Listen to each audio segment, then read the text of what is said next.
वृश्चिक राशी 13 ते 19 जुलै 2026 साप्ताहिक राशी भविष्य. वृश्चिक राशी काही आठवडे असे असतात जेव्हा नियती आपल्या आयुष्याची परीक्षा घेत नाही, तर ती आपल्याला आपण किती सक्षम आहोत याची जाणीव करून देते.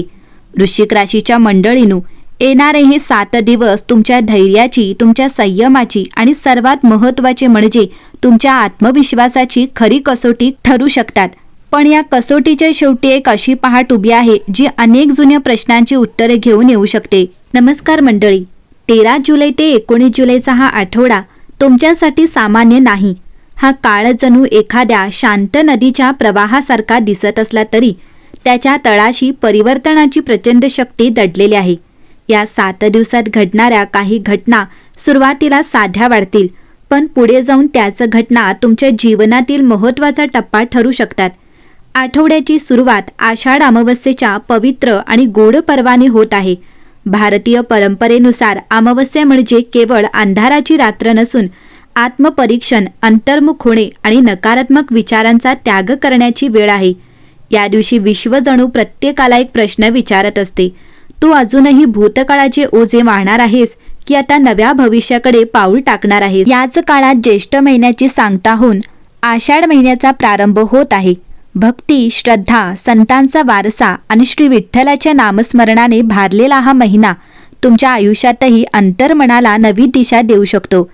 जसे पावसाचा पहिला थेंब कोरड्या धरतीला नवजीवन देतो, तसेच एखादी छोटी संधी किंवा एखादा योग्य निर्णय तुमच्या आयुष्याला नव्या उमेदीने पुढे नेऊ शकतो. वृश्चिक राशीच्या व्यक्ती स्वभावाने धाडसी, गूढ आणि अत्यंत जिद्दी असतात.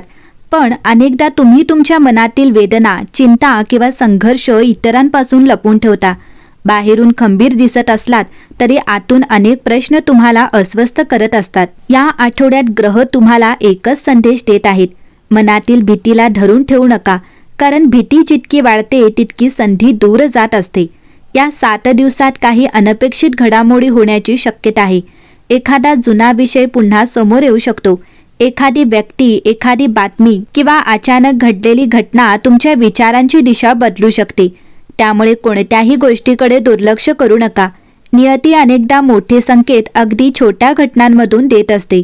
ग्रहांची हालचाल आणखी एक गोष्ट सांगते: या आठवड्यात प्रत्येकावर विश्वास ठेवण्यापेक्षा स्वतःच्या अनुभवावर आणि अंतर्मनाच्या आवाजावर अधिक विश्वास ठेवा.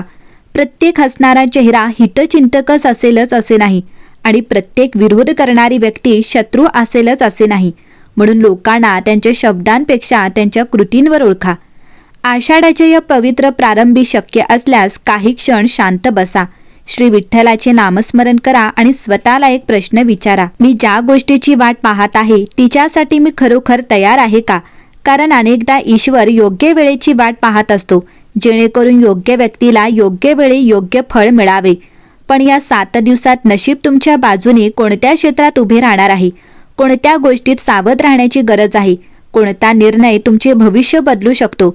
आणि ग्रह, नक्षत्र आणि नोकरी, व्यवसाय, आर्थिक स्थिती, कौटुंबिक जीवन, प्रेमसंबंध, आरोग्य आणि विद्यार्थी जीवनासाठी कोणते संकेत दिले आहेत? आषाढ अमावस्येच्या प्रभावाने सुरू होणारा हा आठवडा वृश्चिक राशीच्या व्यक्तींसाठी अनेक अर्थाने महत्त्वाचा ठरणार आहे. काही घटना अशा घडतील की सुरुवातीला त्यांचे महत्त्व जाणवणार नाही, पण पुढे जाऊन त्या तुमच्या आयुष्याची दिशा बदलणाऱ्या ठरू शकतात. त्यामुळे या 7 दिवसात कोणतीही गोष्ट हलक्यात घेऊ नका. प्रत्येक निर्णय, प्रत्येक भेट आणि प्रत्येक संधीकडे जागरूक नजरेने पहा.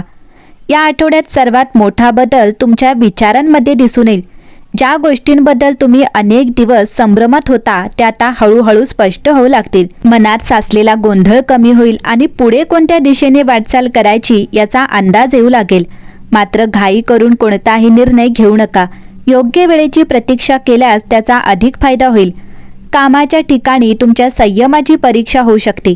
काही व्यक्ती तुमच्या कामावर टीका करतील किंवा तुमच्या प्रगतीमध्ये अडथळे निर्माण करण्याचा प्रयत्न करतील. अशा वेळी भावनेच्या भरात प्रतिक्रिया देऊ नका. तुमची शांतता आणि कामातील सातत्यच तुमचे सर्वात मोठे उत्तर ठरेल. वरिष्ठ व्यक्ती तुमच्या प्रामाणिकपणाची दखल घेतील आणि योग्य वेळी त्याचे फळही मिळेल. व्यवसाय करणाऱ्या व्यक्तींनी या आठवड्यात नवीन ग्राहकांपेक्षा जुन्या ग्राहकांचा विश्वास टिकवण्यावर अधिक भर द्यावा. एखादा जुना व्यवहार पुन्हा सुरू होऊ शकतो किंवा आधी अडकलेले पैसे मिळण्याची शक्यता आहे. मोठी गुंतवणूक करण्यापूर्वी सर्व कागदपत्रे काळजीपूर्वक तपासा.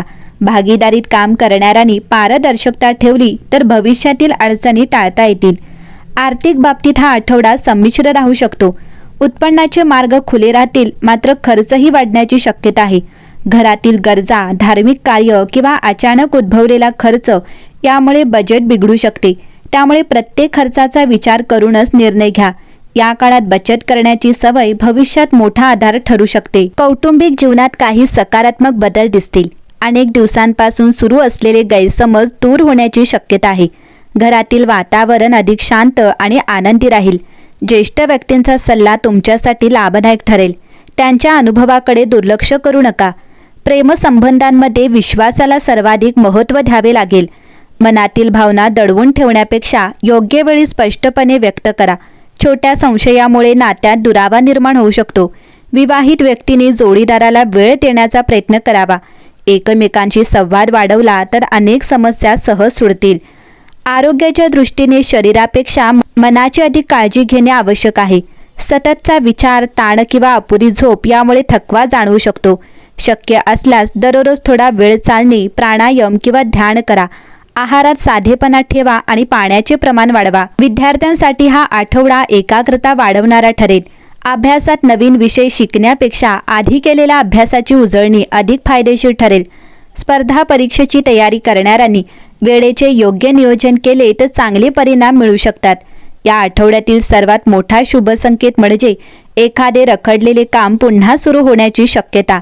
ज्याची आशा जवळजवळ संपली होती त्याबाबत अचानक सकारात्मक बातमी मिळू शकते. त्यामुळे आशा सोडू नका. काही वेळ नियती उशीर करते पण अन्याय करत नाही. या संपूर्ण आठवड्यात एक गोष्ट कायम लक्षात ठेवा. तुमच्या आयुष्यात सर्वात मोठा शत्रू परिस्थिती नाही, तर परिस्थितीसमोर हार मानणारा विचार आहे. मन मजबूत असेल तर कठीण काळही लवकर निघून जातो. त्यामुळे स्वतःवर विश्वास ठेवा, देवावर श्रद्धा ठेवा आणि प्रत्येक दिवस नव्या उत्साहाने सुरू करा.